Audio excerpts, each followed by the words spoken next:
அன்பான நண்பர்களே, நம்முடைய தேவனுடைய நாமத்தை குறித்து நாம் தியானித்து கொண்டிருக்கிறோம். நம்முடைய தேவனுக்கு பல நாமங்கள் இருக்கிறது. ஒவ்வொரு நாமத்திற்கும் ஒவ்வொரு அர்த்தம் இருக்கிறது. ஆகவே அவருடைய நாமத்தை தியானிப்பது நமக்கு நல்லது என்று நான் நினைக்கிறேன். சிருஷ்டிகர் என்பது அவருடைய முதலாவது நாமம். காரணம், ஒன்றுமில்லாமல் இருந்த எல்லாவற்றையும் அவர் படைத்தார். படைக்கிறவர் என்று பொருள். உங்களுடைய வாழ்க்கையிலும் இன்றைக்கு சில காரியங்கள் படைக்கப்பட வேண்டியது அவசியமாக இருக்கலாம். அந்த தேவையோடு நீங்கள் வந்திருக்கலாம். ஆனால் நமக்கு ஒரு தேவன் உண்டு. அவர் பெயர் இயேசு. அவர் இல்லாதவரை இருக்கிறவரை போல் அழைக்கிற தேவன். ஆதியிலே ஒன்றுமில்லை. ஆனால் ஆதியாகமம் 1ஆம் அதிகாரம் கடைசி வசனம் சொல்கிறது, எல்லாம் மிகவும் நன்றாயிருந்தது. பாருங்கள், எல்லாவற்றையும் நன்றாய், அழகாய், சிறப்பாய் படைக்கிற தேவன் நம்முடைய தேவன். ஒன்று இல்லைன்னா, ஒருவேளை ஒரு அவயவம் இல்லாமல் இருக்கலாம். ஆனால் தேவன் அதை படைக்கிற தேவன். நீங்கள் அதை நம்புங்கள். நிச்சயமாகவே தேவன் இந்த நாட்களிலே இந்த படைப்பின் கிரியை உங்களுடைய வாழ்க்கையிலே அவர் காண்பிப்பார். பாருங்கள், நெகேமியாவின் புஸ்தகம் 9ஆம் அதிகாரம் 6ஆம் வசனத்தில் விதமாக வாசிக்கிறோம். நீர் ஒருவரே கர்த்தர், நீர் வானங்களையும் வானாதி வானங்களையும் அவையுடைய சர்வ சேனைகளையும் பூமியையும் அதனுடைய எல்லாவற்றையும் சமுத்திரங்களையும் அவையுள்ள எல்லாவற்றையும் உண்டாக்கினீர், படைத்தீர். ஏசாயாவின் புஸ்தகம் 45ஆவது அதிகாரம் 18ஆம் வசனத்திலே விதமாக வாசிக்கிறோம். வானங்களை சிருஷ்டித்து பூமியும் வெறுமையாயிருக்க சிருஷ்டியாமல் அதை மனித குடியிருப்புக்காக செய்து படைத்து அதை ஒருவேற்படுத்தின தேவனாகிய கர்த்தர் நானே. 1000 குளங்கள் இருக்கிறது. எல்லா குளங்களும் எரி குளங்கள். அருமையான உள்ளானால் பூமியை பிரத்யேகப்படுத்தி மனிதனுக்காக தேவன் கொடுத்தார் என்பதை வேதம் நமக்கு சொல்லுகிறது. வானங்கள் தேவனுடையவைகள், பூமியோ மனுஷருக்கு கொடுத்தார் என்று எழுதப்பட்டிருக்கிறது. ஆகவே இந்த பூமியை போன்ற சிறப்பான ஒரு கோலத்தை எங்கேயும் பார்க்க முடியாது. பார்த்து வியப்படைந்து கர்த்தரை துதிப்பது நீதிமானுடைய கடமை என்பதை திட்டமாய் தெரிந்து கொள்ளுங்கள். 2 கோடாகோடி தேவதூதர்கள் பரலோகத்திலிருந்து இந்த பூமியை பார்த்து ஆச்சரியப்பட்டு கொண்டிருக்கிறார்கள்.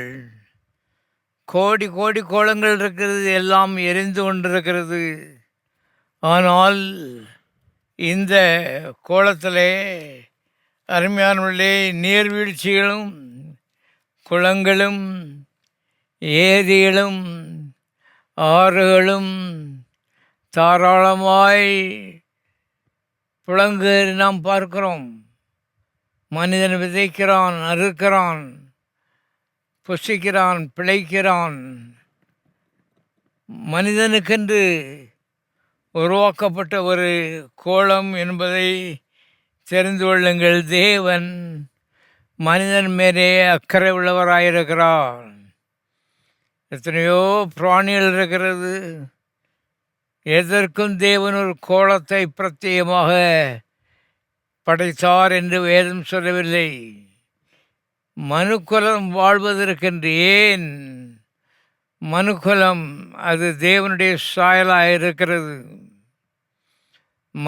நமது ரூபத்தின்படியேயும் நமது சாயலின்படியேயும் மனுஷனை உருவாக்குவோமாக என்றார் 1ஆம் அதிகாரத்திலே.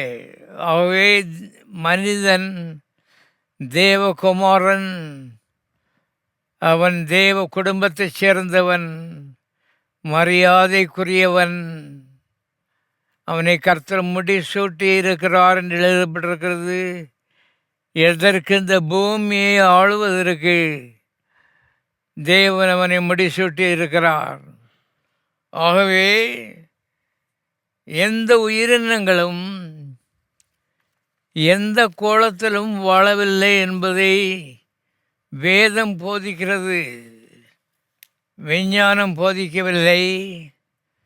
விஞ்ஞானம் ஏதாவது உயிரினங்கள் கோலங்களில் இருக்கும் என்று கோடிக்கணக்கான ரூபாய் செலவழித்து ஆராய்ச்சி பண்ணி கொண்டிருக்கையிலே வேதம் சொல்கிறது உயிரினங்கள் இருப்பது இந்த பூமி என்கிற கோலத்தில் தான்.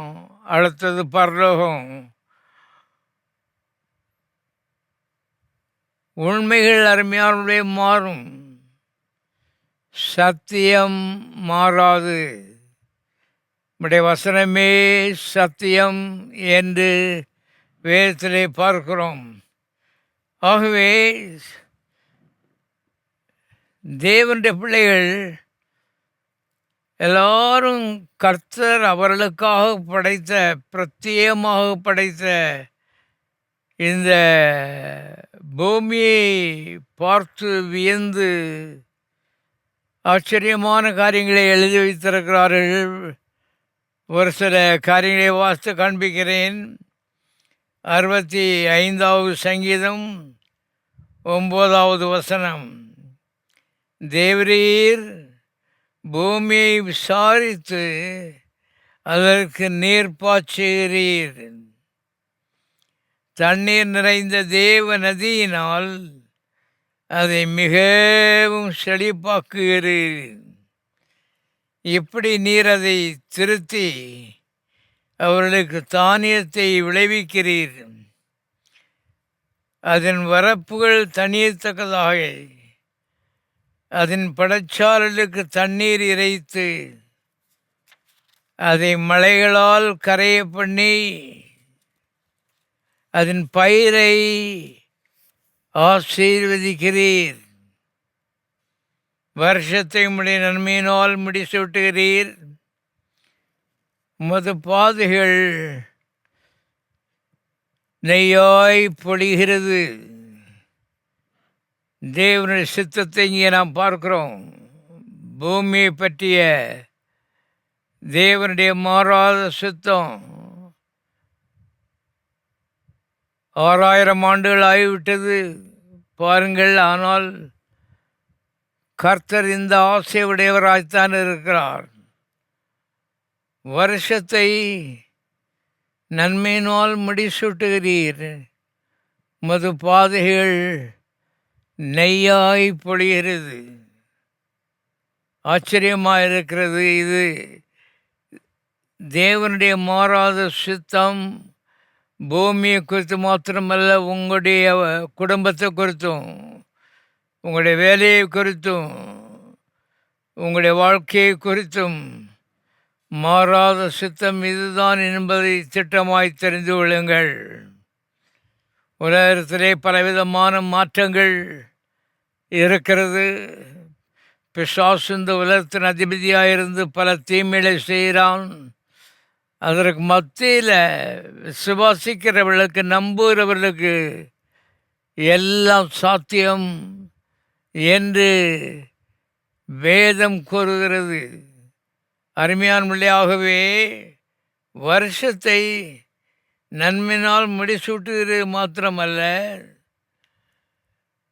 பாதையில் நெய்யாய் பொழிகிறது. கர்த்தருடைய சுத்தம் எங்கே பொழியுதுன்னு கேட்டால் வனாந்தர தாபரங்களிலும் பொழிகிறது. மேடுகள் சுற்றிலும் பூரிப்பாயிருக்கிறது. மேய்ச்சலுள்ள வெடிகளில் ஆடுகள் நிறைந்திருக்கிறது. பள்ளத்தாக்குகள் தானியத்தால் மூடியிருக்கிறது. அவைகள் கம்பீரித்து பாடுகிறது. மனிதர் இன்றைக்கு தேவனை கம்பீரித்து பாடுகிறார்களோ இல்லையோ, தானியங்கள் தவசங்கள் எல்லாம் தேவனை கம்பீரித்து பாடுகிறது. காரணம், அவளை படைத்தவருக்கு அவைகள் மகிமை செலுத்துகிறது. அதுதான் வாழ்க்கையின் நோக்கம் என்று வேதம் திட்டமாய் சொல்கிறது பார்க்கிறோம். வேதத்தில் நீங்கள் வாசிப்பீர்களானால், லீஸ்திரா என்ற பட்டணத்தில் ஒரு கால் வழங்காத வாலிபன் தாயின் வயிற்றிலிருந்து ஒரு நாளும் அவன் காலை ஊன்னதே இல்லை. அப்படிப்பட்ட மனுஷன் பவுல் சுவிசேஷத்தை பிரசங்கம் பண்ணுறதை கேட்டுக்கொண்டிருந்தான். பவுல் என்ன சுவிசேஷம் பிரசங்கம் பண்ணினான் என்பது கொஞ்சம் நமக்கு புரிகிறது. ஏனென்றால் இயேசு பாவத்தை மன்னிக்கிறார் என்று சொல்லி அவன் நிறுத்தவில்லை.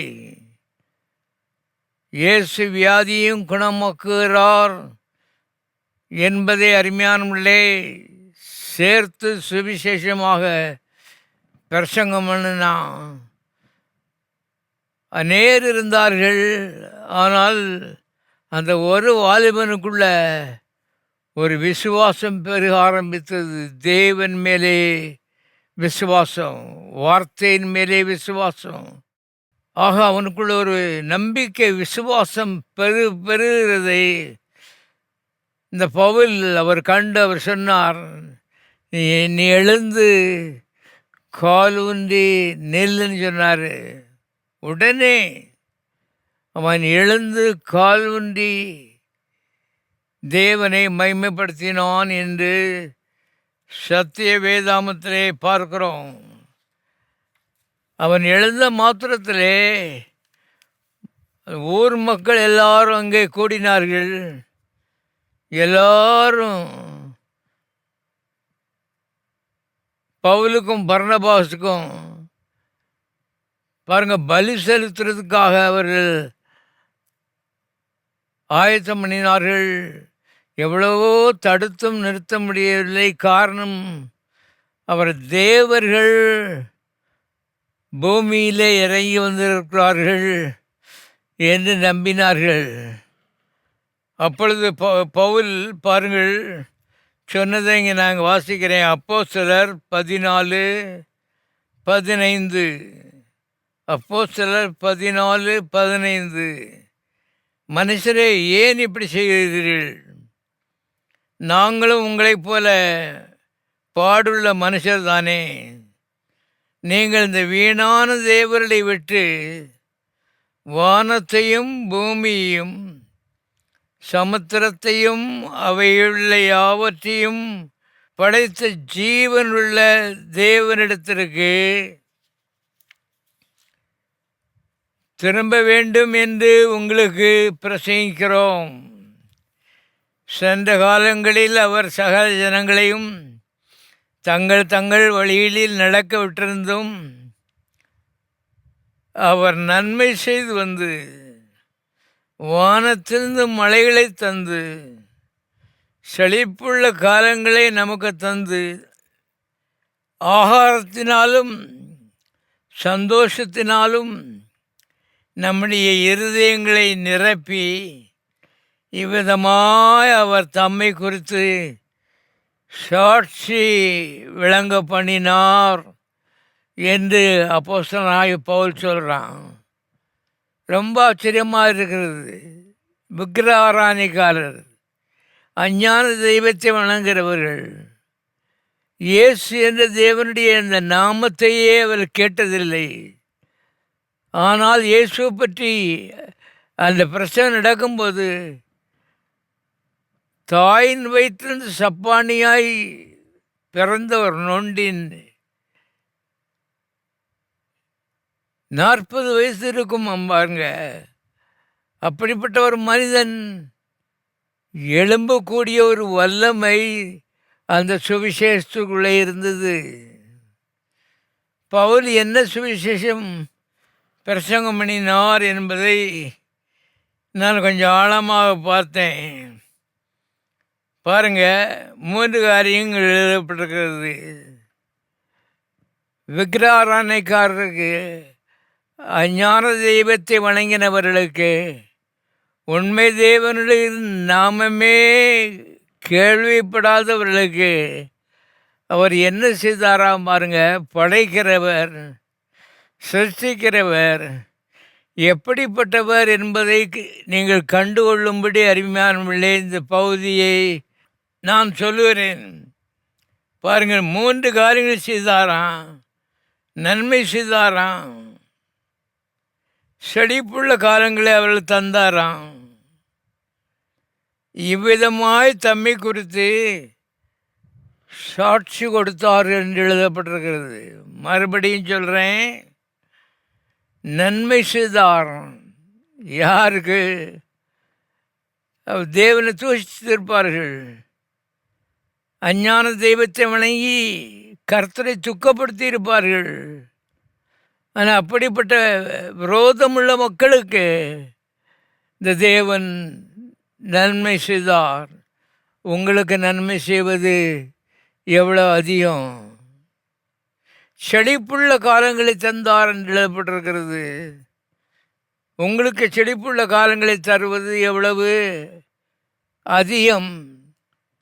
இந்த நாட்களில் இந்த வார்த்தைகளை நாம் தியானிக்கும் போது விசுவாசம், நம்பிக்கை நமக்குள்ளே பெருகட்டும்.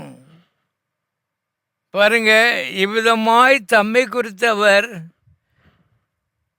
சாட்சி விளங்க பண்ணினார் என்று எழுதப்பட்டிருக்கிறது.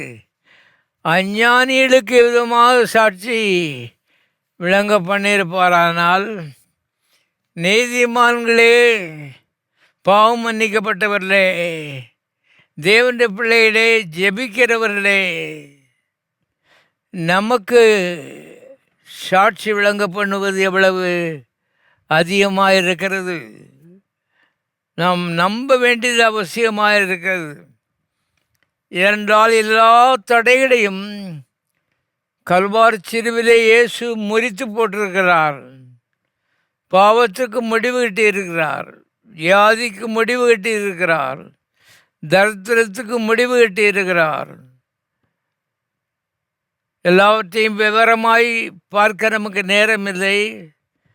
எல்லா தீமைகளுக்கும் முடிவு கட்டி இன்றைக்கு நன்மைகள் பரலோகத்திலே நீதிமான்களுக்காக உருவாக்கப்பட்டு அங்கே இருந்து அவருடைய பெயரை சொல்லி கீழே இறங்கி வந்து கொண்டிருக்கிறது.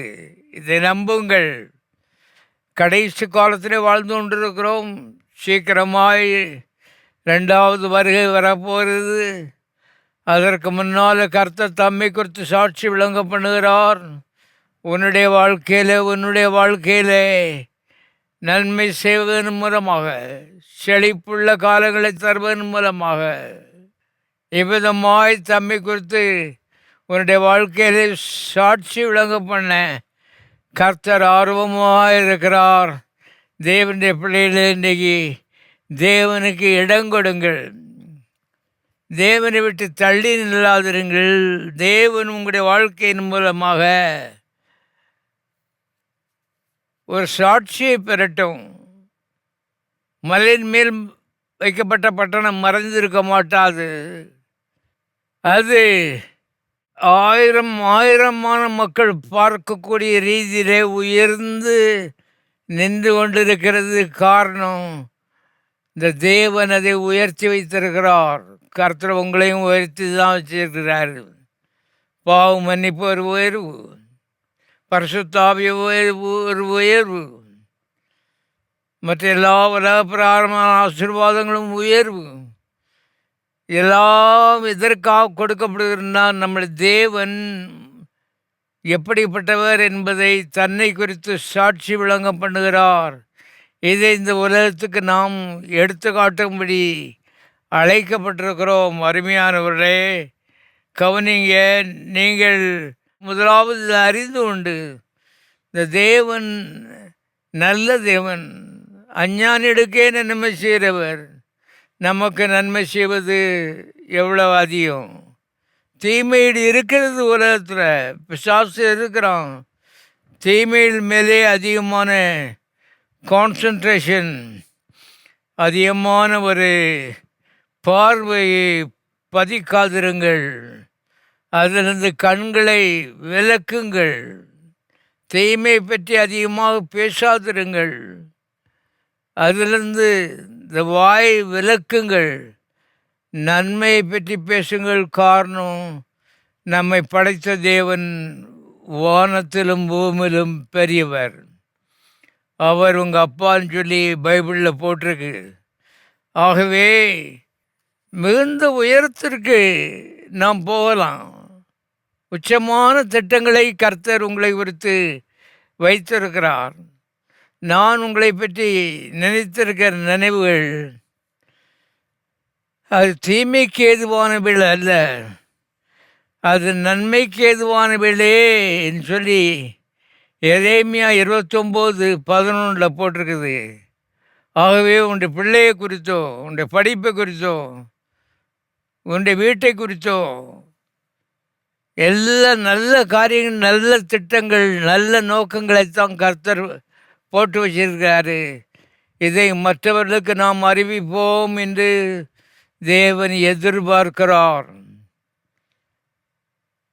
கல்வாரி சிலுவையிலே இவ்வளவு கரையத்தை கொடுத்தவருக்கு நாம் அருமையாக நன்றி கடன் செலுத்த வேண்டியது அவசியமாக இருக்கிறது. பாருங்க, சங்கீதம் 14ஆம் அதிகாரம் 1ஆம் வசனத்தில், சங்கீதம் 14:1, தேவன் இல்லை என்று மதிகெட்டவன் தன் இருதயத்தில் சொல்லிக் கொள்ளுகிறான். இதெல்லாம் சரியாக கண்டு தெரியாத ஆட்களுக்கு கூட அருமையான தேவன் இருக்கிறார். அவர் இந்த உலகத்தை படைத்திருக்கிறார். ஏன் நான் அந்த உலகத்தை நான் படைக்கலை, எங்கள் அப்பா படைக்கலை, எங்கள் பூட்டையும் படைக்கலை. அறிவு, காமன் சென்ஸ் அருமையான இருந்தால் கூட இன்றைக்கு இந்த உலகம் படைக்கப்பட்டிருக்கிறது, தேவனால் படைக்கப்பட்டிருக்கிறது. அந்த தேவன் நம்மை காட்டிலும் கோடி கோடி மடங்கு பெரியவர் என்ற அறிவு சாதாரண மனுஷனுக்கு கூட இருக்கும். ஆகவே தாவீது இங்கே சொல்லுகிறான், தேவன் இல்லை என்று மதிகெட்டவன் தன் இருதயத்திலே சொல்லிக் கொள்ளுகிறான். ஆனால் வேதத்தை வாசித்து பார்ப்பீர்களானால் இந்த மதிகெட்டவனுடைய வயலில் விட தேவன் தம்முடைய வெயிலை அனுப்புகிறார். நல்ல விளையட்டும், நல்ல அறுவடை வரட்டும், நல்ல சாப்பிடட்டும், இன்னும் ஒரு தருணம் கொடுப்போம். தேவன் இன்னார் என்பதை கண்டுபிடிப்பதற்கு இன்னொரு தருணத்தை கொடுப்போம் என்று கர்த்தர் காலத்தை கூட்டிக் கொண்டே போகிறார் என்று சத்திய வேதம் சொல்லுகிறது. அருமையானவர்களே, பாருங்கள். ஆகவே விசுவாசியுடைய வயலில் என்ன வெயில் அடிக்குதோ அதே வெயில் அவிசுவாசியுடைய மதிகெட்டவனுடைய வயலிலே அடிக்குது. விசுவாசியுடைய வயலில் எந்த மழையை, தமது மழையை அவர் பெய்ய பண்ணுகிறாரோ அதே மழையை மதியட்டவனுடைய வயலிலும் அவர் பெய்ய பண்ணுகிறார். வளம் கொடிக்கிறது, மக்கள் சாப்பிடுகிறார்கள், நன்றாக இருக்கிறார்கள். ஆனால் உண்மை தேவனை அவர் குறித்த அறிவு இல்லை, அவருக்கு நன்றி செலுத்த வேண்டும் என்ற ஒரு ஆசையும் இல்லாமல் மக்கள் இருக்கிறார்கள். அருமையானவர்களே, பல தடவை நான் இதை யோசித்து பார்த்துருக்கேன். ஏன்னா மதியிட்டவர்கள் எண்ணிலடங்காத மக்கள் இந்த உலகத்தில் இருக்கிறார்கள். தேவன் இல்லை என்று சொன்னான் ஒருத்தன். அடுத்தவன் கேட்டான், ஏண்டா தேவன் உண்மையாகவே இருந்தார்னா இப்போ உன்கிட்ட வந்து சண்டை போட்டிருக்க மாட்டாரான்னு கேட்டான். நான் யோசித்தேன், 2 பேருமே முட்டாள்.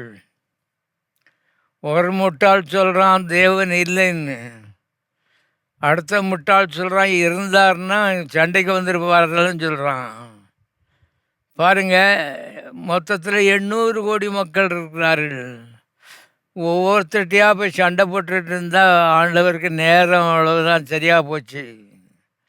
2 பேரும் முட்டாள்.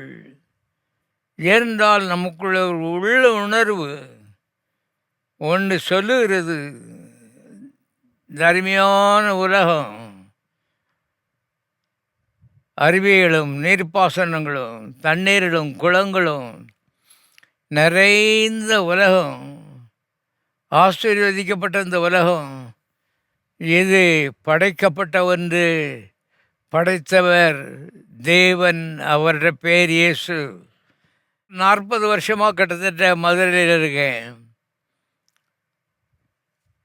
ராமேஸ்வரன் கிட்டத்தட்ட 100 மைல் தூரத்தில் இருக்கிறது மதுரையிலிருந்து. அங்கே கடல் இருக்கிறது, அளவில்லாத தண்ணீர் அங்கே இருக்கிறது. இந்த 40 வருஷத்தில் ஒரு நாளாயிலும் நான் வந்தது இந்த கடல் பொங்கி அப்படியே மதுரையை அழிச்சிடுமோன்னு சொல்லி சொப்பனம் காணவே இல்லை. ஒரு நாள் 40 வருஷம். நீங்களும் கூட அப்படி சொல்லலாம். கோடிக்கணக்கான மக்கள் இருக்கிறார்கள், யாரையும் அதை பற்றி யோசிக்கிறது இல்லை. சமுத்திரம் அவ்வளோ பத்திரமாக அருமையானவர்களே பாதுகாக்கப்பட்டிருக்கிறது. பாதுகாத்து வைத்திருக்கிறவர் யார் தெரியுமா? நம்முடைய தேவன். அவர் நல்லவர். தம்மை குறித்து நல்லவர் என்று சாட்சி விளங்க பண்ணுகிறார் எழுதப்பட்டிருக்கிறது. நன்மை மாத்திரம் செய்கிறார். வேதத்தில் எழுதப்பட்டிருக்கிறது, நன்மையான எந்த ஈவும் பூர்ணமான எந்த வரமும் பரத்திலே உண்டாகி பரலோகத்திலே உண்டாகி ஜோதியின் பிதாவிடத்திலிருந்து இறங்கி வருகிறது. மனிதன் வாங்கி அனுபவிக்கிறான். தேங்க்ஸ்ன்னு ஒரு நன்றி செலுத்துறதில்லை. வெட்கக்கேடான மனுக்குலம். அருமையானவர்களே, இதிலே கர்த்தர் நம்மை அழைத்திருக்கிறார் நீதிமான்களாக. பாவத்தை மன்னித்திருக்கிறார், தேவனுடைய பிள்ளைகளாக மாற்றியிருக்கிறார். நாம் தாவீதை போல இருக்கும்படி எதிர்பார்க்கிறார் தேவன். ஆகவே நாம் அருமையான அதிகாலையில் எழுந்த மாத்திரத்திலே இந்த அருமையான பூமிக்காகவும் இந்த அருமையான சூழ்நிலைக்காகவும் இந்த அருமையான ஒரு கோலத்துக்காகவும் கர்த்தர் படைத்த இந்த ஆச்சரியமான ஒரு ஈவு, இதற்காக துதிக்க கடமைப்பட்டிருக்கிறோம் என்பதை தெரிந்து கொள்ளுங்கள். நமக்கு கர்த்தர் போ போ போ பெற்றரத்தான் வைத்திருக்கிறாரு. ஆகவே இந்த உலகத்தில் இப்பொழுது வாழுகிறோம். இனி வாழ போகிற உலகம் வந்து பரலோகம். 2 உலகம்தான் தேவனுடைய பிள்ளைகளுக்கு. ஒன்று பூலோகம், அடுத்தது பரலோகம். பரலோகம் இதை விட பெட்டராக இருக்கும். இதை விட அருமையான நீர்வீழ்ச்சிகள், இதை விட அருமையான குளங்கள், இதை விட அருமையான நீர்வற்றுகள் எல்லாவற்றையும் தேவனுடைய பிள்ளைகளுக்கு ஆயத்தம் பண்ணியிருக்கிறார்.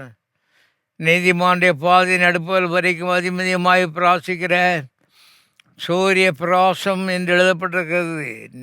அதிகமதியமாய் பிராசிக்கிற ஒரு ப்ரமோஷன், ஒரு உயர்வைத்தான் தேவனுடைய பிள்ளைகளுக்கு தேவன் வைத்திருக்கிறார்.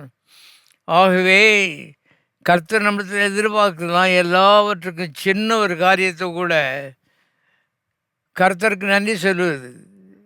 பாருங்கள், சில காரியங்களுக்காக ஜெபிக்கிறோம், பதில் வந்து விடுகிறது. ஆனால் ஒரு தேங்க்ஸ் சொல்கிறதுக்கு அருமையானவர்களே இந்த நாக்கு பழகவில்லை. வெக்கக்கேடான விஷயம். ஆகவே எப்போதும் கர்த்தரை நினைக்கிறது, கர்த்தர்கிட்ட கேட்டு உதவி வாங்கிறது, அதுக்கப்புறம் கர்த்தரை துதிக்கிறது, இவைகள் நீதிமானுடைய வாழ்க்கையின் ஒரு நிலையாக இருக்க வேண்டியது அவசியமாக இருக்கிறது. பாருங்கள், யோபு விட்டாக கர்த்தர் பேசுகிறார். யோபின் புஸ்தகம் 38வது அதிகாரம் 8வது வசனம். யோபின் புஸ்தகம் 38வது அதிகாரம் 8வது வசனம். கற்பத்திலிருந்து உதிக்கிறது போல சமுத்திரம் புரண்டு வந்தபோது அதை கதவுகளால் அடைத்தவர் யார்? எந்த ஆசாரிகிட்ட போய் சமுத்திரத்தை ஸ்டாப் பண்ணுறது, கதவு செய்ய முடியும்? யோசித்து பாருங்கள். அருமையான பிள்ளை, இவையெல்லாம் சிந்திக்கும்போது கண்டிப்பாக நம்ம கண்ணீர் வராமல் இருக்காது என்பதை தெரிந்து கொள்ளுங்கள். கதவுகளால் அடைத்தவர் யார் என்றால் மனுஷனுக்கு கதவு தான் புரியும், அதுக்கு மேலே வேற ஒன்றும் தெரியாது. அவர் சொல்கிறாரு, இந்த ஊரில் இருக்க கதவெல்லாம் கொண்டு வா, சமுத்திரத்தில் ஒரு பகுதியை கூட நீ அடைக்க முடியாது. நான் இந்த வார்த்தையினாலே, ஒரு சொல்லினாலே, உன்னுடைய லாபத்திற்காக, உன்னுடைய பாதுகாவலுக்காக, நீ காக்கப்பட வேண்டும் என்பதற்காக நான் ஒரு சொல்லினாலே கட்டளையிட்டு அதை அடைத்து வைத்திருக்கிறேன் கர்த்தர் சொல்லுறே பார்க்கிறோம். மேகத்தை சமுத்திரத்துக்கு வஸ்திரமாகவும் இருளை அதற்கு புடவையாகவும் நான் உடுத்தின போது நான் அதற்கு எல்லையை குறித்து, இந்த வார்த்தைகளெல்லாம் கவனிங்க, நான் அதற்கு எல்லையை குறித்து அதற்கு தாழ்பாள்களையும் கதவுகளையும் போட்டு, இம்மட்டும் வா, மிஞ்சி வராதே, உன் அலைகளின் பெருமை இங்கே அடங்கு கடவுது. என்ன சொன்னேன்னு சொல்கிறாரு பாருங்க. மறுபடியும் வாசிக்கிறேன். நான் அதற்கு எல்லையை குறித்து அதற்கு தாழ்பாள்களையும் கதவுகளையும் போட்டு, இம்மட்டும் வா, மிஞ்சி வராதே, உன் அலைகளின் பெருமை இங்கே அடங்க கடவுது. கர்த்தர் லிமிட் போட்டு வச்சுருக்காராம் பாருங்கள். அவர் சொல்கிறான், இதான் லிமிட்டு, இதுக்கு மேல் நீ வரக்கூடாது. உன்னுடைய அலைகளின் பெருமையெல்லாம் ஓட்ட இருக்கட்டும். வானத்திலும் பூமியும் பெரிய தேவன், மக்கள் மேலே அக்கறையாக இருக்கிற தேவன். அவர் வாழ வேண்டும், வளர வேண்டும், அவள் பெருக வேண்டும், பரிபூர்ணமடைய வேண்டும் என்ற சுத்தமுள்ளவராக இருக்கிற அந்த தேவன். நான் சொல்கிறேன், உன்னுடைய பெருமை இங்கே அடங்க கடவுது. வேதத்தை நீங்கள் பார்க்க போகும்போது அண்மை எல்லா பக்தர்களுமே உணர்வுள்ளவர்களாக, கர்த்தரோடு கூட நெருங்கினவர்களாக, அவருடைய படைப்பின் மேன்மை, அவருடைய பாதுகாவலின் ஆர்வத்தை அறிந்தவர்களாக இருந்திருக்கிறார். தாவீது இப்படி சொல்கிறான், அவன் சொல்கிறான் பாருங்கள், சங்கீதம் 104 அதிகாரம் 6 வசனத்திலே விதமாக சொல்கிறான். சங்கீதம் 104:6, சமுத்திரத்தை வஸ்திரத்தினால் மூடுவது போல ஆழத்தினால் மூடினீர், பர்வதங்களின் மேல் தண்ணீர் நின்றது, அவைகள் உம்முடைய கண்டிதத்தினால் விலகி ஓடி, உமது குமுறலின் சத்தத்தினால் விரைந்து போயிட்டு, அவைகள் மலைகள் ஏறி பள்ளத்தாக்குகள் இறங்கி நீர் அவளுக்கு ஏற்படுத்தின இடத்தில் சென்றது. அவள் திரும்பவும் வந்து பூமியை மூடிக்கொள்ளாதபடி கடவாதிருக்கும் எல்லை அவளுக்கு ஏற்படுத்தினீர். ஒன்றை நான் உங்களுக்கு சொல்லுகிறேன், யோபு வாழ்ந்த காலம் வேற, தாவீது வாழ்ந்த காலம் வேற, சாலமோன் பற்றி சொல்ல போகிறேன் பாருங்கள். சாலமோன் வாழ்ந்த காலம் வேற. எல்லா காலத்திலும் தேவன் மக்களை பற்றி அக்கறை உள்ளவராகவே இருக்கிறார். மக்கள் பாதுகாக்கப்பட வேண்டும். தண்ணி அங்கே உருவாக்கி போட்டு, மனுஷன் அங்கே உருவாக்கி போட்டு, நீ இஷ்டம் போல போன்னு சொல்லி அந்த தண்ணிக்கு அனுமதி கொடுத்தா அருமையான படைத்தலின் நோக்கமே இல்லாமல் போயிடும். எல்லாவற்றையும் நோக்கத்தோடு செய்கிறார். உங்களையும் நோக்கத்தோடு அவரை செய்திருக்கிறார். நோக்கத்தோடு அவர் உருவாக்கி இருக்கிறார். ஒரு திட்டத்தோடு உருவாக்கி இருக்கிறார். அது தேவ திட்டம். தேவனுக்கென்று நீங்கள் ஜொலிக்க வேண்டும். சுவிசேஷத்தை எப்படியாயிலும் இந்த மூடர்களுக்கு மதிகட்டவர்களுக்கு அருமையானவர்களே எடுத்து செல்ல வேண்டும் என்ற வாஞ்சியோடு கர்த்தர் உங்களை உருவாக்கி இருக்கிறார். ஆகவே நம்முடைய பார்வை மலையை பார்க்கும் பொழுது அதிலே கர்த்தரை பார்க்க வேண்டும். கடலை பார்க்கும் பொழுது கர்த்தரை பார்க்க வேண்டும். பள்ளத்தாக்கை பார்க்கும் பொழுது கர்த்தரை பார்க்க வேண்டும்.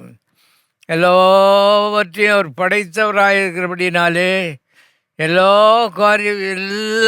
தேவபக்தர்கள் வாழ்ந்த காலங்கள் வித்தியாசமாக இருந்தாலும் கூட எல்லாவற்றுக்கும் ஒரே தேவன் ஒரே விதமான பாதுகாவலையும் அணைப்பையும் கொடுக்கறதை பார்க்கிறோம். இப்போ சாலமோன் சொல்கிறான், தேவன் வானங்களை படைக்கையில் பாருங்கள், நான் அங்கே இருந்தேன். அவர் சமுத்திர விலாசத்தை வட்டணிக்கையிலும் உயரத்தில் மேகங்களை ஸ்தாபித்து சமுத்திரத்தின் ஊற்றுகளை அடைத்து வைக்கலும் சமுத்திரம் தன் கரையை விட்டு மீறாதபடிக்கு அதற்கு எல்லை கட்டளையிட்டு பூமியின் அஸ்திபாரங்களை நிலைப்படுத்தியல் நான் அவரே செல்ல பிள்ளையாக இருந்தேன். அருமையானவர்களே, கவனிங்களுக்கு பாயிண்ட்டு, சமுத்திர ஜலம் தன் கரையை விட்டு மீறாதபடிக்கு அதற்கு எல்லையை கட்டளையிட்டு பூமியின் அஸ்திபாரங்களை நிலைநிறுத்தினாராம். எல்லை கட்டளையிட்டிருக்கிறார். ஆகவே மக்கள் தைரியமாக இன்றைக்கி கடற்கரை ஓரமாக நடமாடுகிறார்கள். ஆனால் படைத்தவர் ஒருவர் என்ற அறிவு அவர்களுக்கு இல்லை. நாம் நாட்களிலே நம்ம எல்லாவற்றையும் படைத்த தேவன் அவர் நம்மளே அக்கறையாக இருக்கிறார், நம்மை பாதுகாக்கிறார். நம்மளே அருமையானவர்களே ஒரு நோக்கத்தை வைத்திருக்கிறார் என்பதை ஆழமாய் புரிந்து கொண்டு இந்த நாட்களிலே கர்த்தரை அதிகமாய் பற்றி பிடித்து ஆர்வத்தோடு அவரை நேசிக்க வேண்டும். இதுதான் செய்தி என்பதை தெரிந்து கொள்ளுங்கள். அருமையானவர்களே, பாருங்கள், வேதத்திலே ஒரு முக்கியமான குறிப்பை நாம் பார்க்கிறோம். படைப்பிலே உள்ள ஒரு குறிப்பு, மனிதன் பாவம் செய்து விடுவான் என்பது கர்த்தருக்கு தெரியும். ஏனென்றால் கர்த்தர் முக்காலத்தையும் அறிந்தவர். அவர் ஆதாம் பாவம் செய்த பொழுது அதிர்ச்சி அடையவில்லை. ஏனென்றால் அது எதிர்பார்க்கப்பட்ட ஒரு உண்மை.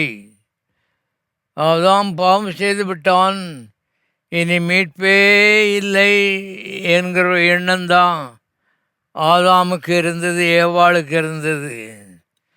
ஆகவே ஓடி தவித்து அத்திலையில் எடுத்து ஊசியை வச்சு தச்சு அவளுடைய அவலட்சணத்தை மூடினார்கள், சமைத்தார்கள். ஒரு விதத்தில் மீட்பு இல்லை என்று யோசித்தார்கள், பதில் இல்லை என்று முடிவுக்கு வந்துவிட்டார்கள். இதுதான் டெட் என்று, இனி தண்டனை தான் என்ற ஒரு நோக்கம் அவருடைய உள்ளத்தில் இருந்தது. அவ்விதமாக ஓடி தவிக்கும் பொழுது நம்முடைய தேவன் ஓடவில்லை, சாடவில்லை, அவர் அழவில்லை, மன்றாடவில்லை, தவிக்கவில்லை. அவர் ஸ்டடியாக இருந்தார். ஏன்னா ஆதாம் பாவம் செய்வதற்கு முன்பதாகவே அந்த பாவத்துக்கு பரிகாரத்தை கர்த்தர் பரலோகத்திலே ஏற்கனவே படைத்து வைத்திருந்தார். ஆகவே வாழ்க்கையிலே தவறு செய்தவர்கள் இங்கே இருந்து வருந்தி கொண்டிருப்பீர்கள். ஆனால் உங்களுடைய பாவத்தை குறித்து வருந்துவதை நிறுத்துங்கள். என்றால் புதிய உடன்படிக்கையின் கீழே கர்த்தர் பாவத்தை மன்னிக்கிறது மாத்திரமல்ல, மறந்து விடுகிறார் என்று எழுதப்பட்டிருக்கிறது. ஆகவே பாவத்தை தூக்கி எரிந்துவிட்டு அந்த பாவத்தை கழுவுகிற இரத்தத்தின் மேலே நம்பிக்கை வையுங்கள். அவருடைய அன்பின் மேலே நம்பிக்கை வையுங்கள். கல்வாரியின் மேலே நம்பிக்கை வையுங்கள். பாருங்கள், ஆதாம் பாவம் செய்துட்டான். ஆனால் பாவத்துக்கு நிவாரணமாக இயேசுவை பிதாவாய் தேவன் பரலோகத்திலே ஆயத்தப்படுத்தி வைத்திருந்தார். வாசிப்போம்.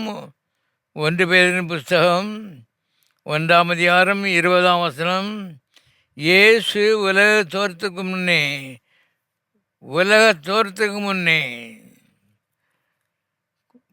குறிக்கப்பட்டவராயிருந்து தமது மூலமாய் தேவன் மேல் விசுவாசமாயிருக்கிற உங்களுக்காக இந்த கடைசி காலங்களில் வெளிப்பட்டார். இயேசு ஆயத்தம் பண்ணப்பட்டது அருமையானவர்களே, ரொம்ப காலத்துக்கு முன்னாலே அவர் ஆயத்தம் பண்ணப்பட்டு விட்டார் என்று வேதம் சொல்கிறது. அது மாத்திரமல்ல, ஒரு காரியத்தை நான் உங்களுக்கு சொல்லுகிறேன். ஆதாம் செய்த பாவத்தை காட்டிலும் இயேசு கல்வாரி சிலுவையில் சம்பாதித்த நீதி மிக மிக மிக மிக பெரியது. அது ஆதாமனுடைய பாவத்தை மாத்திரமல்ல, மனு குலத்தினுடைய பாவத்தை முழுவதும் கழுவுவதற்கு அது போதுமானதாக இருக்கிறது. இயேசுவின் ரத்தம் சகல பாவங்களை நீக்கி நம்மை சுத்திகரிக்கும். ஆகவே பாருங்கள், வீழ்ச்சியை காட்டிலும் கர்த்தர் கொடுத்த ஒரு எழுப்புதல், ஒரு உயர்வு அருமையான முடியாது பெரியதாக இருந்தது. ஆதாமை காட்டிலும் 2ஆம் ஆதாமாகிய இயேசு பெரியவர். பாவத்தை காட்டிலும் பரிசுத்தம் பெரியது. இன்றைக்கு எல்லா பிரச்சனைக்கு தீர்வு இயேசு கிறிஸ்துவின் ரத்தம். இயேசு கிறிஸ்துவின் ரத்தம் சகல பாவங்களை நீக்கும், சகல நோய்களையும் போக்கும், சகல தரித்திரங்களையும் விரட்டடிக்கும், சகல சாபங்களையும் துரத்தும். அருமையானவர்களே, இயேசு இருக்கும் பொழுது எல்லாமே இருக்கிறது. அவரை விட்டுவிட்டால் ஒன்றுமில்லை என்பதை தெரிந்து கொள்ளுங்கள். அதுதான் ஒரு பக்தன் சொன்னான், with Jesus you are a hero, without Jesus you are a zero. அருமையானுடைய கவனிங்க. ஆகவே உங்கள் வாழ்க்கை பிரச்சனை இந்த காலவேளை எதுவாக இருந்தாலும், எவ்வளோ பெரிய பாவமாக இருந்தாலும், அதுக்கு நிவாரணத்தை கர்த்தர் கல்வாரியிலே ஏற்படுத்தி வைத்திருக்கிறார். அதற்கு பரிகாரத்தை கல்வாரி சிலுவையில் ஏற்படுத்தி வைத்திருக்கிறார். அது ஆண்டவராகிய இயேசு கிறிஸ்துவின் வாலிப ரத்தம். அந்த ரத்தம் அருமையானவருடைய ஜீவ ரத்தம். ஜீவ ரத்தத்துக்குள்ளே பாவத்தை ஒழிக்கக்கூடிய திறன் இருக்கிறது.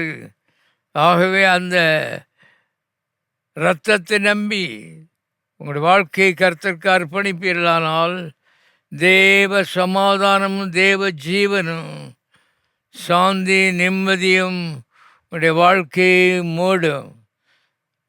பாவம் என்பது ஒரு பெரிய பிரச்சனை கிடையாது.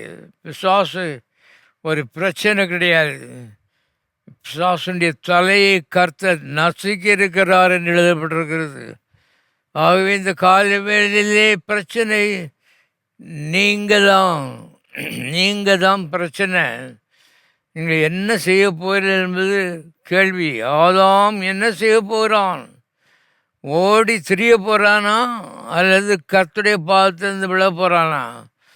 இதை பொறுத்து தான் நம்முடைய எதிர்காலம் அமைந்திருக்கிறது.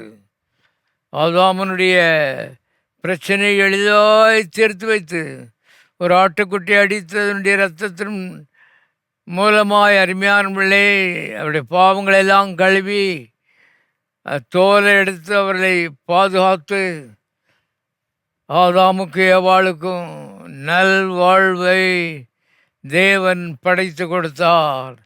அவர் மாறாதவர். நீங்களாகவே அவர் இயேசு கிறிஸ்து நேற்று மீண்டும் என்றும் மாறாதவர் என்று எழுதியிருக்கிறபடி இந்த காலவேளை நீங்கள் யாராக இருந்தாலும் சரி இந்த கர்த்தரிடத்தில் அருமையாக ஒப்பு கொடுப்பீர்களானால் இந்த பிரச்சனை வெயில் பட்ட பனி போல மாறிப்போகும் என்பதை திட்டமாய் தெரிந்து கொள்ளுங்கள். பாருங்க அருமையானவர்களே, வேதத்திலே நம்முடைய சரீரம் இருக்கிறதே இது ஒரு ஆச்சரியமான ஒரு மிஷின். இது மிருகமும் கிடையாது, இது தேவனும் கிடையாது.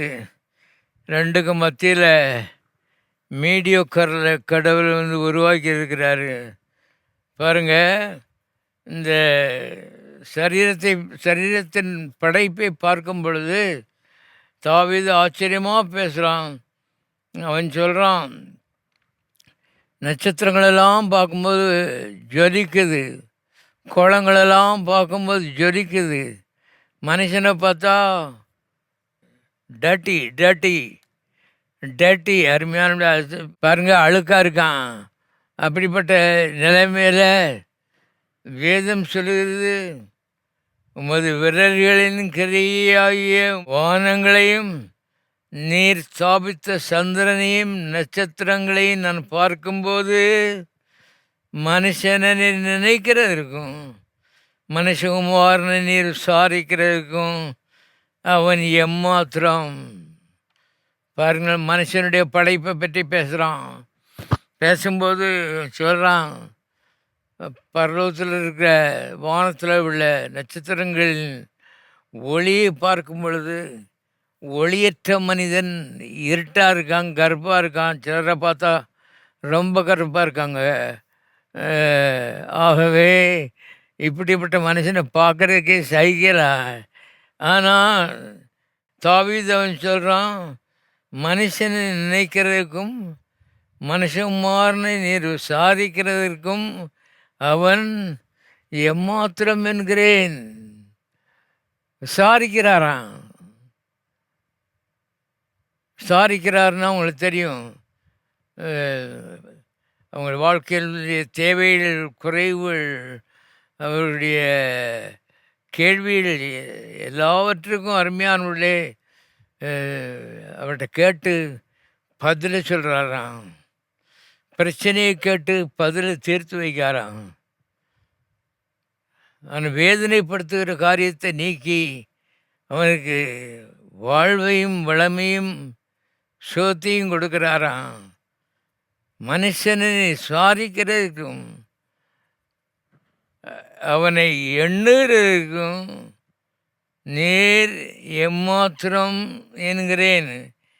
இங்கே பாருங்கள், நான் சில வசனங்களை வாசித்து முடிக்கிறேன்.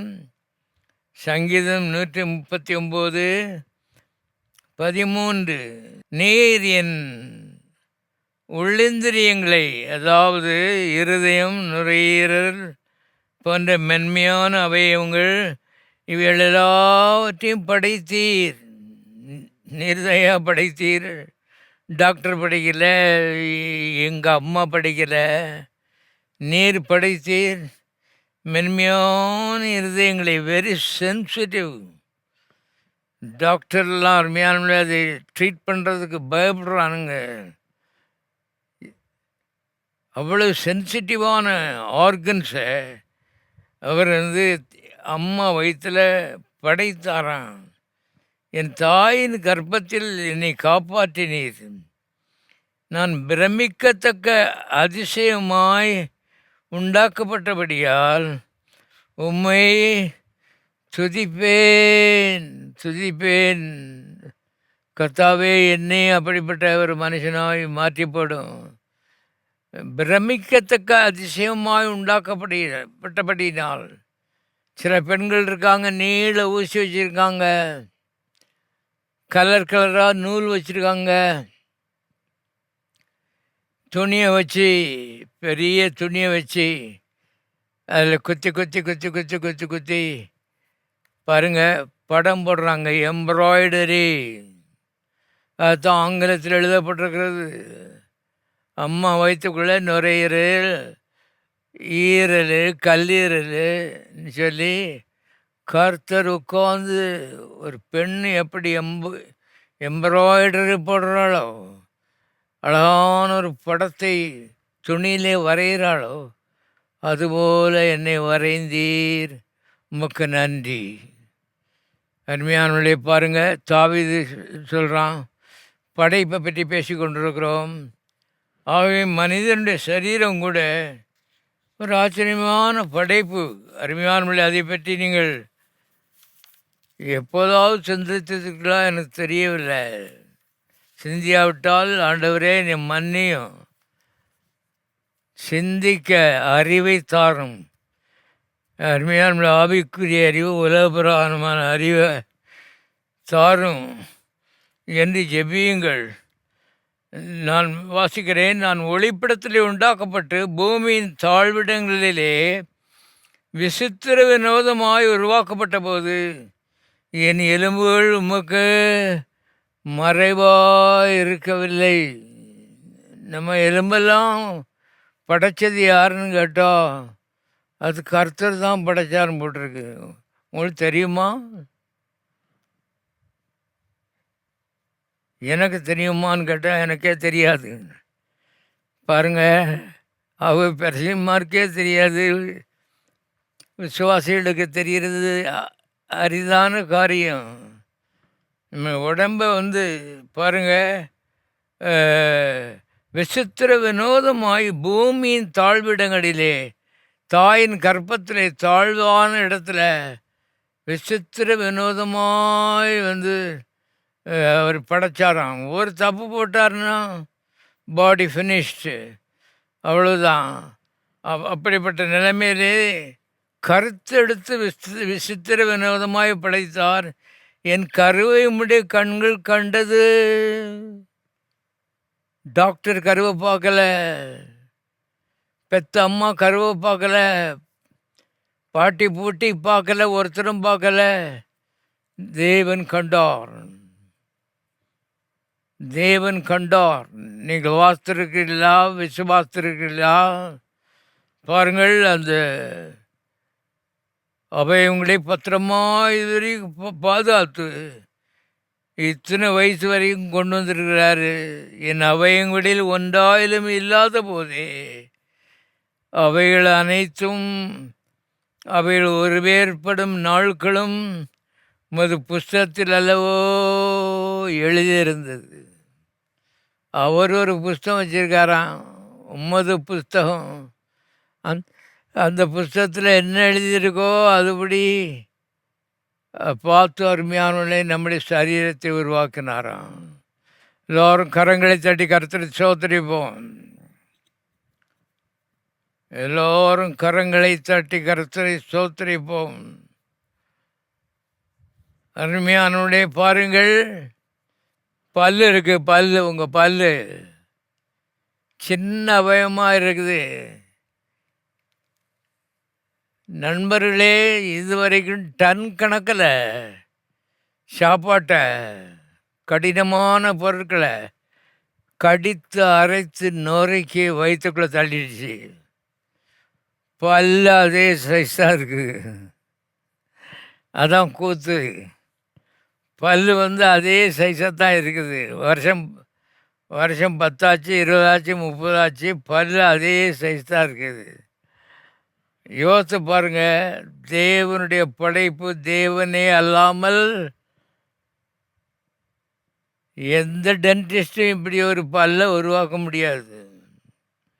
ரிப்பேர் பார்க்கலாம், நல்லது. ஆனால் அருமையானவர்களே, படைக்கிறது வித்தியாசம்.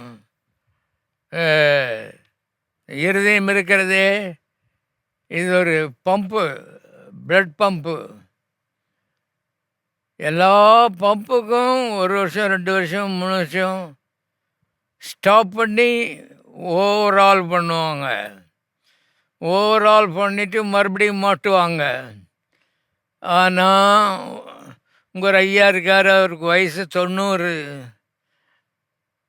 அவருடைய இதயம் இருக்க இது வரைக்கும் ஒரு நாளும் ஓவரால் பண்ணதில்லை.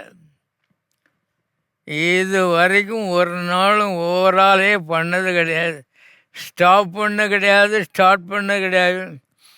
அன்னைக்கு பிடிச்சது அம்மா வயசுலேருந்து இது வரைக்கும் ஓடிக்கிட்டே இருக்கும். நான் ஸ்டாப் அருமையானே ஓடிக்கொண்டே இருக்கிறது. மறுபடியும் எல்லாரும் கரங்களை தட்டிக்கு கர்த்தரை ஸ்தோத்திரிப்போம்.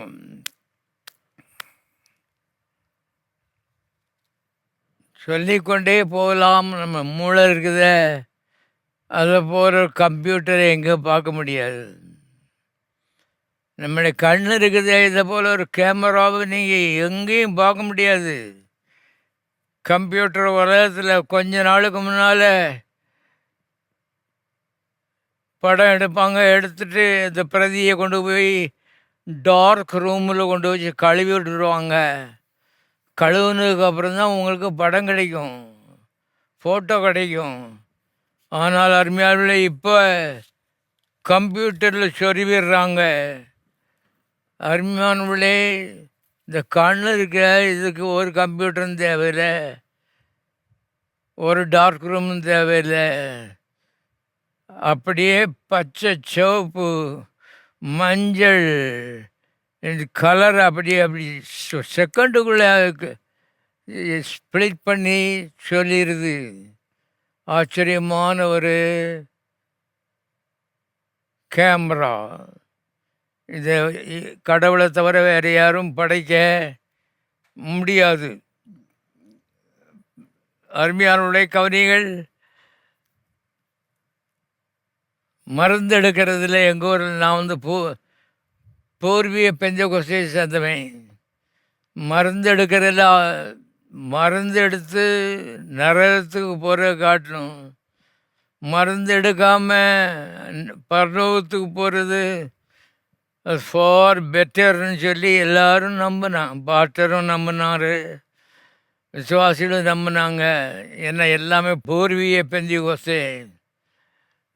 ஆனால் ஒரு நாளே நான் மேகசினை படிச்சுட்டு இருக்கும்போது ஆயுர்வேதிக்கும் சரி, அலோபதிக்கும் சரி, எல்லா மருந்தும் நம்முடைய தேவனாலே படைக்கப்பட்டவர்கள். எல்லாம் தேவனாலே. பரிகாரி, நானே உன் பரிகாரியாய் கர்த்தர், வியாதியை விட்டு விலக்குவேன், உன் ஆயுசு நாட்களை பூர்ணப்படுத்துவேன். அருமையான பாருங்கள், நாம் வேதனை இல்லாமல் இருக்கணும், நாம் பிழைச்சிருக்கணும், நாம் நல்லா இருக்கணுங்கிறதுக்காக எல்லாவற்றுக்காகவும் அவர் படைத்து வைத்திருக்கிறார். அதனால் ஆயுர்வேதிக்கு எடுக்கலாம், அலோபதிக்கு எடுக்கலாம். செத்து போகாமல் இருங்கள். காலத்துக்கு முன்னால் செத்து போகாமல் இருங்கள், நீடிய வாழ்வு வாழுங்கள், இயேசுவுக்காக வாழுங்கள்.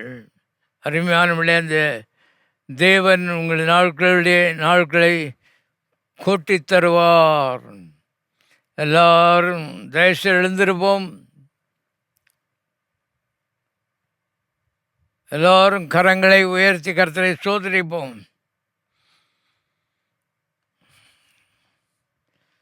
எல்லாரும் வாயை திறந்து கர்த்தரை ஸ்தோத்திரிப்போம், ஜெபிப்போம். பரலோக பிதாவே, நன்றியோடு நாம் ஸ்தோத்திரிக்கிறோம். இந்த அழகான பூமியை எங்களுக்காக பிரத்யேகமாக படைத்த அன்புக்காக உமக்கு ஸ்தோத்திரம். கர்த்தாவே, எங்களுடைய சரீரத்தை உமக்காக படைத்தபடினால் நாம் துதிக்கிறோம். எல்லாரும் அறிவுள்ளவர்களாக, ஞான அறிவுள்ளவர்களாக, எப்போதும் படைத்த தேவனை நினைக்க, நன்றி தெரிவிக்க அப்படிப்பட்ட ஒரு உள்ளத்தை எல்லாருக்கும் தருவீராக. பிரச்சனைகள் இயேசுவின் நாமத்தினால் சபிக்கப்படுவதாக. எல்லா பிரச்சனைகளும் இயேசுவின் நாமத்தினாலே மறைந்து போ. திருப்பம் உண்டாகிறதற்காக உமக்கு நன்றி. இயேசுவின் நாமத்தில் பிதாவே.